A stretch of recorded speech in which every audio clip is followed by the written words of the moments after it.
in my interview specifically with Rippling, something that kind of stood out to them was, I reached out to the recruiter and mentioned, hey, like, what can I expect in this next interview? And she said one of the things that they'd be asking me is like, hey, like, be ready to share how exactly you would go about generating outbound interest. Avoid the spray and pray. Like that's dead, right? That's not working in 2024. In the offer deck that they sent me, they actually gave me three reasons why they decided like, hey, like you'd be an ideal candidate here. Amidst all the doom and gloom in the news and LinkedIn about tech layoffs, it can honestly seem right now almost impossible to break into tech sales, but it's why I'm really excited to share my conversation and deep dive with Luis today, who just secured one of the highest starting salaries of any of our students ever at higherlevels.com. One of the things I know you're going to benefit the most from is obviously we're going to dive deep into the interview process itself, but one of the most exciting things is that there were over 700 applicants for this specific SDR listing, and Luis ended up being the one that got the offer and let alone a $105,000 per year offer to start as an SDR. If nothing else, I hope this is really encouraging. There's so many great nuggets in today's conversation I know you're going to get a lot out of.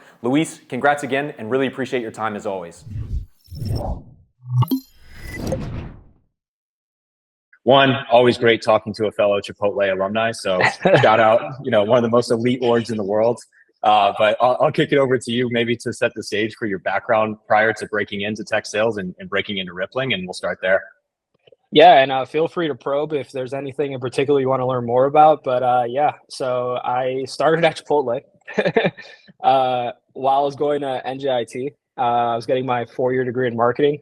I went to tech school originally thinking that, hey, like, if I don't like what I'm doing, I could always switch over to IT. My high school was actually specialized in like STEM, so I kind of had that background. That being said, I took IT courses as a requisite of my, my degree, and I kind of hated it. So I decided to just move forward with my marketing degree. After my 4 years, though, I graduated in the middle of the pandemic, and kind of my plans kind of got derailed. I had to make money. I had to get a job. So I took on a full commission, no salary, solar job coming out of high school, knocking doors.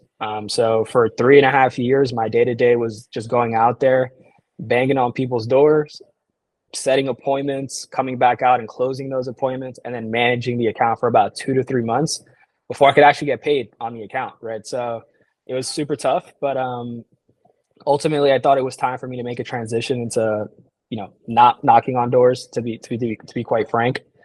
And that's when I kind of got interested in tech sales. I did a lot of research. I came across your videos. I think your video is kind of what set the course for me. I think you made like a video like, oh, why you won't get a tech sales job in 2024, something crazy like that. And I was like, yeah, like this is kind of like describing me. Like I am kind of praying and spraying right now. So once I got a more strategic approach about how I was going to go about the application process, it made things a lot more simple, and here we are today. No, but Luis, that's awesome, man. I'm sure throughout the interview process, I would love later in this conversation to probe into what maybe you took from that solar experience and tied it into tech sales. I'm sure that maybe gave you an edge, but also I'm curious too, like looking into tech sales, even looking into deciding to go with higher levels as well. What was that decision around in terms of like why do you isolate in and focus on tech sales specifically? I spent 3.5 years in the solar industry, and the reason that I wanted to kind of shift out is not necessarily the fact that I didn't like sales. I love sales. It was more so about like just what I was doing on a day-to-day basis with my current job. So that really had me just kind of like researching the current landscape, like, hey, like what are the best sales jobs, right? So of course I came across tech sales and the income earning potential with tech sales.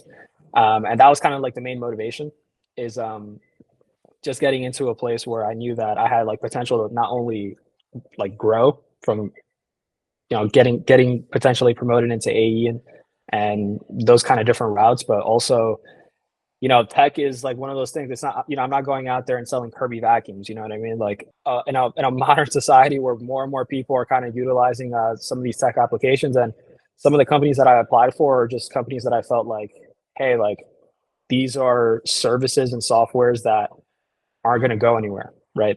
These are things that need practical application moving forward, and that's really important to me whenever I'm selling anything. Is that I need to really believe in the product and the tech space in particular had a lot of solved a lot of different issues for me that kind of made sense logically for me to go in and just basically sell. Even taking a step back, like I imagine you must have been looking at different courses or evaluating different things, stop me if I'm wrong, but I guess out of curiosity, like what made you go with higher level specifically? Like outside of Eric's videos, was there anything in particular that made you say, hey, this feels right, or anything there?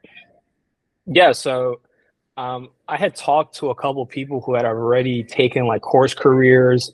And to be honest with you, like some of them were able to secure a SDR job right away. Some of them struggled. And in any course, there's going to be people that struggle. I mean, that's just the nature of education, right?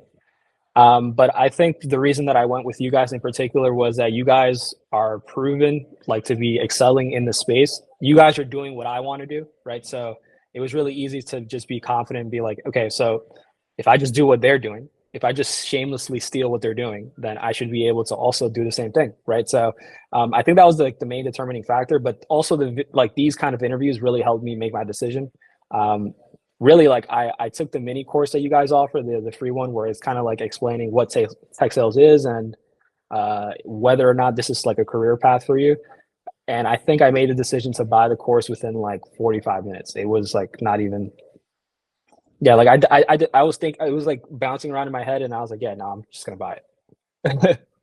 And then I completed the Nice. course in like a week or something like that.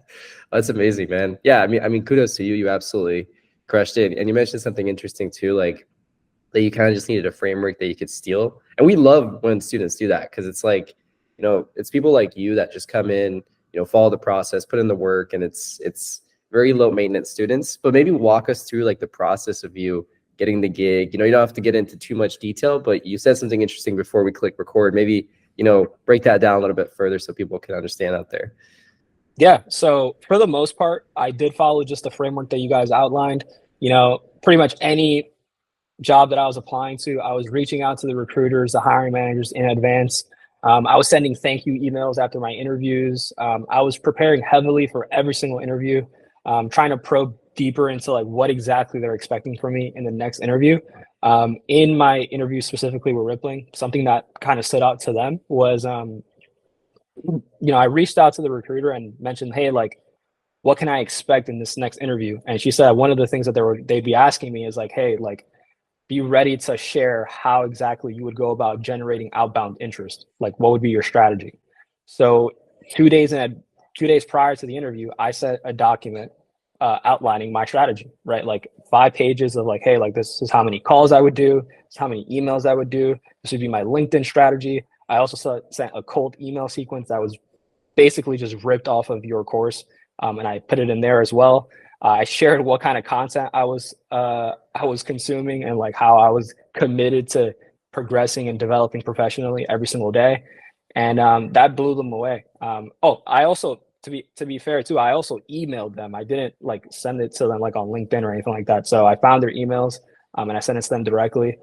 And in the interview process, they didn't even ask me any questions about my prospecting strategy. They were just like, dude, like you already answered all our questions. So it was more of a conversation, and yeah, they told me they were super impressed by that. So I think that definitely helped me stand out in that particular interview process. And I will say I didn't do that with everybody, but I really wanted this particular job, so I just put in the work to just make sure that I could get it. Yeah, that's awesome. And I know, Chris mentioned too, we were talking a lot before we started recording, and I love the mentality or framework that you had going into the interview where you prepared so much beforehand. Again, assuming it was the right opportunity, you're not just going to study up for some company you're questionable about, but this is your number one target. You studied so hard that you felt like when you got in the interviews, it was just a conversation. Like you weren't even worried like, oh, would they ask me this or would they ask me this? Right. And on that note too, like, I'm just curious. I know you mentioned you also had a lot of final round interviews with other companies. Just throughout that experience too, anything that you think someone watching that's trying to break in would benefit from, or something specifically unique that you learned along the way? This is not like super unique. I guess like this gets reiterated a lot, but like one of the main things that they're looking for is like coachability. So like, especially like when you're doing like a mock pitch or an elevator pitch or really anything where they're basically trying to assess your skills and they give you feedback, it's really important for you to be able to just take that feedback and immediately apply it and just basically redo whatever you did and just fix whatever you have to fix right on the spot. um, they're really looking for people that can think on their feet quickly. So like even in my final interviews with Rippling, I wasn't given like a, hey, like this is going to be your mock cold call. Like that wasn't the case at all. They basically just said, hey, like, so if I was an HR manager at a conference, like what would you ask me? Right. It was more conversational. Right. So it, of course I was already prepared for that kind of situation, but um, you know, you need to be able to kind of very quickly adjust and adapt to whatever the person is telling you, and that's what they're looking for ultimately at the end of the day, especially if you don't have experience, right? If you don't have experience, you really need to be able to show that you're coachable and that you could adapt quickly. I think really great advice too. And, you know, I think the more people research this, they realize it's not about perfection or, you know, getting an A+ score. To your point, I think there's so much value in, you know, you want to be in the right lane. You want to be doing the right things. But yeah, iterating quickly and improvisation are huge. You know, from the time also you joined to ultimately getting this offer at Rippling, like how long was that time process and how many interviews did you have, or at least companies did you go through their interview process? Yeah, it was a lot. And so just to piggyback off the last point that you made real quick, one thing that stood out to me, or that stood out to them, I guess, is that the reason that they loved the document so much is that they said that it showed that I was willing to be vulnerable, right? Because I had no SDR experience. I could have been sending a document where they're like, what is this? Like, this doesn't make any sense, right? But the fact that I was able to have enough confidence to send that out prior and ask for their feedback in regards to that really said a lot. As far as the interview process with Rippling, the thing that took the longest was just getting the initial screening call. I think I applied and then I didn't hear back for like 2.5 weeks. But once I got that first screening call, you know, I mentioned to them in the screening call that, hey, look, I mentioned to them that I was already deep in the interview process with other organizations, and they were able to move quickly with me. So they basically scheduled the follow-up interview the next day. Then I had another interview 2 to 3 days later, and then my final interviews, which were just back-to-back interviews, one with the and one with the SDR manager, another one with the director, was like the whole process was about 2 weeks, right? And then I got offered sometime after that. So yeah, it was even more work because there was such a short time frame between interviews that I had to prepare, right? So I don't know if that had any consideration in what they were thinking, but you know, I had to like really come in like dialed in, and I didn't have as much time. Overall, I think I applied to about like 20 or 30 different companies. I got screening calls with maybe like at least half of them, right? And in the final interviews, I got to the final interviews with about 5 or 6 organizations, and I got 2 offers overall. One being Rippling, and another offer from another company that I ended up not, you know, obviously accepting. But yeah, it's, you know, it's a tough process, right? And it changes from organization to organization. Some people are going to be able to onboard you like super quickly and just go through the interview process super fast. Some of them take a long time. I think, you know, one trend that we've seen, I think, across, you know, all of our top performing students, or the folks that get the highest OTEs and land the best companies and logos, I think is exactly what you exhibited too. It's more about like just preparing, right? If you get into like this really high risk situation where you have an opportunity to essentially change your life, for a lot of people, like this is life-changing money and going into a life-changing career. But the thing that sets them apart is really putting in that work, right? Really being over prepared, especially if you're going into something that you've never done before. So like, again, huge kudos on that. But I guess apart from all that, apart from the preparedness and everything else, like if you could go back in time, right, before you started this whole process, or even for folks out there, you mentioned coachability previously, but anything else you want to leave folks with, like any golden nuggets or anything out there that you think might help folks or yourself? Yeah. Yeah, for sure. Avoid the spray and pray. Like that's dead, right? That's not working in 2024. People are getting denied for job openings with putting a lot more work than you just hitting quick apply on LinkedIn. Like that's just not going to work anymore, right? So number one is like really do your homework as far as like who you're going to be talking to and what organization that you're like basically trying to apply for. Really trying to align their vision and their culture to like what you can provide to them, right? And not so much like in my interview processes, yes, of course I would talk about my experience, but I was talking a lot about like what I'm going to be able to provide like day one, right? And like moving forward, right? And how what I've experienced in the past is going to help me like basically moving forward. It wasn't so much talk because like not to toot my own horn, like I did very well at Sunrun, but I wasn't talking about my achievements at Sunrun. If they asked me like questions about my KPIs or like certain achievements that I had at Sunrun, I would definitely go through that. But it was more so to just outline, hey, like I have like I already know what I need to do in order to succeed. One of the main things I would say, like in every conversation that I would have, is that I would always try to focus or get it known to the person in front of me, like, hey, like I'm the type of person that I think of this as a numbers game. I'm super organized. It's like one of your responses, but I'm super organized. I know my number. I know how many pitches I need in order to set an appointment. I know how many appointments I need in order to close, and I know how many closes I need in order to get an install. And that's the kind of approach that I'm going to be able to bring to your organization as well. And yeah, I would just say just try to just do as much research as possible into the company that you're prospecting to. And I know that's probably like cookie cutter advice, but No. It's amazing how few people do that. So yeah, it really can't be understated. Anyway, sorry to jump in, Chris, but yeah, I totally agree. Like it sounds simple, but nobody does it. yeah, No, and exactly. I guess don't be Right. afraid to stand out either. I mean, like I was kind of afraid of like sending the document with like my sales strategy, with my like outbound strategy, because I was like, hey, like what if they really hate this and they just like cancel my interview? But I was just like, hey, like there was probably like 700-800 people that applied for this job. There has to be something that I can do to set stand out from the rest of the crowd. And they mentioned it to me that they had never seen that before, right? And they were like, hey, I don't know if your course told you to do that or whatever, but like dude, like kudos to you, like for doing that. And it doesn't have to be necessarily that. Just find different ways to stand out, right? Like you can do different things. I've heard of people cold calling the hiring manager before. I know that would probably be like super crazy as well. Just don't be afraid to like put yourself out there and show that you're vulnerable, but also like receive feedback as well. I love that. Yeah, it's funny. We actually we just had a student like land over at AWS, and he had a strategy of just cold calling managers, like super relentless. But I think, yeah, exactly that, right? Doing the things that other people aren't willing to do. Like typically the magic is really in the work that you're trying to avoid, right? All these people that are just like cold applying on LinkedIn, clicking this one button on like 1,000 different companies, you're just ending up in the same pile, right? But when you do things like what you did, and when you cold call, when you cold email, when you find their emails, all these little things that help set you apart is really what they're looking for, right? Because that is the role itself.